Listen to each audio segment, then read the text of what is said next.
प्रभु। ओम अज्ञानतिमिरान्धस्य ज्ञानाञ्जनशलाकया चक्षुरुन्मिलितं येन तस्मै श्रीगुरवे नमः। नमो विष्णुपादाय कृष्णप्रेष्ठाय भूतले श्रीमते रमापदस्वामिनिति नाम्ने। नमो विष्णुपादाय कृष्णप्रेष्ठाय भूतले श्रीमते भक्तिवेदान्त स्वामिनिति नाम्ने। नमस्ते सरस्वती देवे गौरवाणी प्रचारिणे निर्विशेष शून्यवादी पाश्चात्य देशतारिणे। Hare Krishna.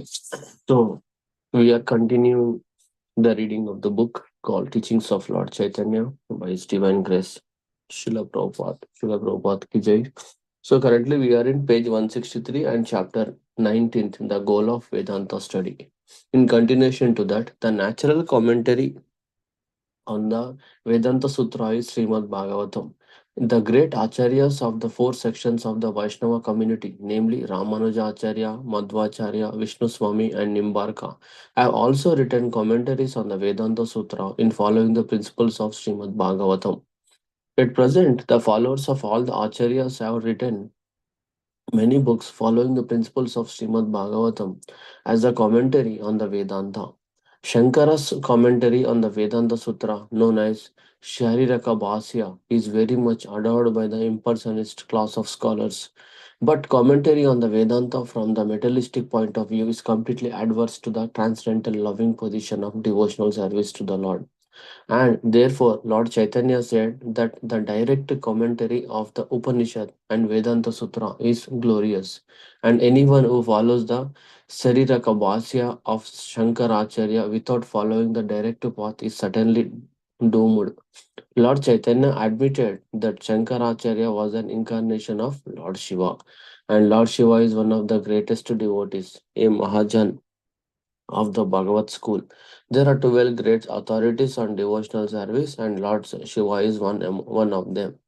Then, why did he adopt the process of Mayavati philosophy? The answer is given in the Padma Purana, where there is a statement by Lord Shiva as follows. The Mayavati philosophy is veiled Buddhist philosophy. In other words, the void philosophy of Buddha is more or less repeated in the Mayavati philosophy of impersonalism. Although the Mayavati philosophy claims to be directed by the Vedic conclusions, Lord Shiva thus admits that he manufactured this philosophy in the age of Kali as a Brahmana boy to mislead the atheist class of men. Actually, the Supreme Personality of Godhead has his transcendental body, but I describe the Supreme as impersonal. Similarly, I have explained the Vedanta Sutra also on the same principles of Mayavati philosophy. In the Shiva Purana, there is one statement by the Supreme Lord. In the beginning of the Dwapar Yuga, under my order, there will be many sages who will bewilder the people in general by Mayavati philosophy. In the Padma Purana, Lord Shiva personally said to Bhagavati Devi, My dear Devi, sometimes I speak Mayavati philosophy for persons who are engrossed in the modes of ignorance. But anyone in the mode of goodness who happens to hear this Mayavati philosophy falls. In the Mayavati philosophy, I say that the living entity and the Supreme Lord are the one and the same. Sadananda Yogi, one of the greatest Mayavati acharyas, has written in his book Vedanta Sara as follows. Absolute truth of eternity, knowledge and bliss is Brahman. Ignorance and all product of ignorance is non-Brahman. Any products out of the three modes of material nature are covered by ignorance and all are different from the supreme cause and effect. This ignorance is manifested in a collective and individual sense. Collective ignorance is called Vishuddha Sattva Pradhanam. When that Vishuddha Sattva Pradhana becomes manifested within the ignorance of material nature, it is called the Lord. And the Lord manifests all kinds of ignorance. Therefore, he is known as Sarvagna. According to the Mayavati philosophy, the Lord is the product of this material nature, and the living entity is in the lowest grade of ignorance. that is the sum and substance of the Mayavati philosophy. If, however, we accept directly the import of the Upanishads, it is clear that the Supreme Personality of Godhead is a person with unlimited potency. For example, in the Shvetastara Upanishad, it is stated that the Supreme Personality of Godhead is the origin of everything, and he has multiple different potencies. The Supreme Personality of Godhead is transcendental to the cosmic manifestation of his time through his material energy, and he is the origin of all religiousness, and he is the supreme deliverer, and he is possessor of all opulences. Let me understand the supreme personality of Godhead, who is just like the sun, profusely distributing his different energies while beyond the cloud of this material cosmic manifestation. He is the master of masters and he is the supreme of supremes. He is known as the greatest Lord, the personality of Godhead. His energies and potencies are multiple, variously distributed. It is stated that Vishnu is the supreme, and those who are saintly persons are always anxious to see the lotus feet of Vishnu. In the Aitharya Upanishad, also it is stated that the Lord glanced over the material nature and thus the cosmic manifestation came about. This is also stated in Prashna Upanishad when there is a negative description of the Lord in the Vedic literature, just like Apanipada, such as mantra indicates such a mantra indicates that the Lord has no material body and that he has no material form, but he has his spiritual body, he has his transcendental body, and he has his transcendental form. The Mayavati philosophers misunderstand this transcendental nature of the Supreme Lord and explain the Supreme Lord as impersonal. The Lord, his name, form, quality, entourage, and about all being in the transcendental world, how can he be a transformation of this material nature?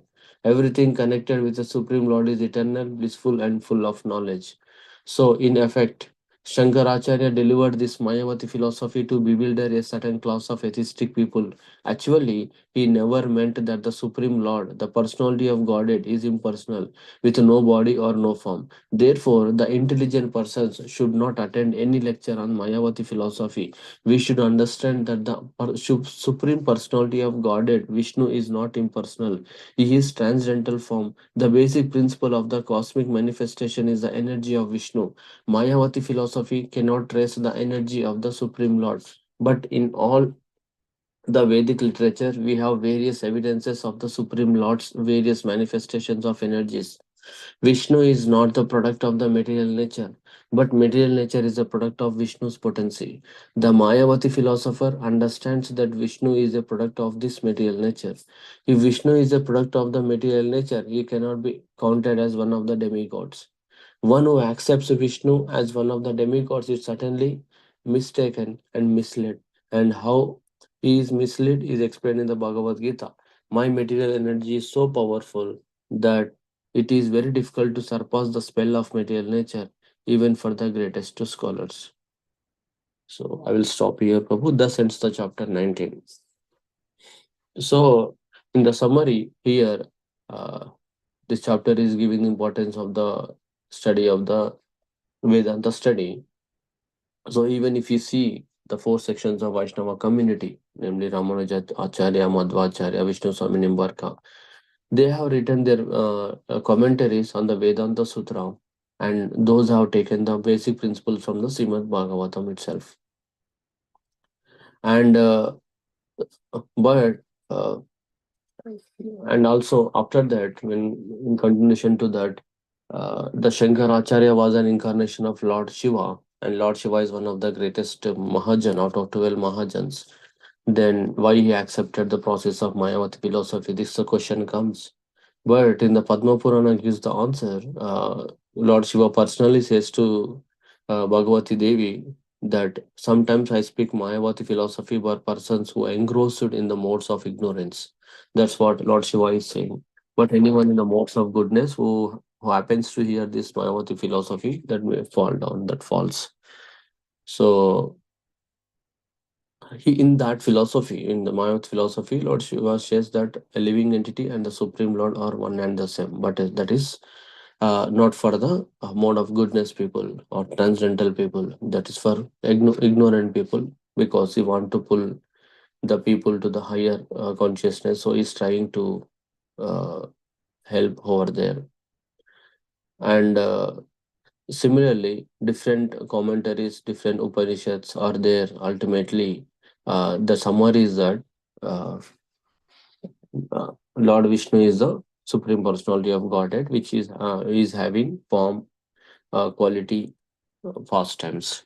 But ultimately, everything connected to the Supreme Lord is eternal, blissful, and full of knowledge. That is a uh, in a sum. That is a summary.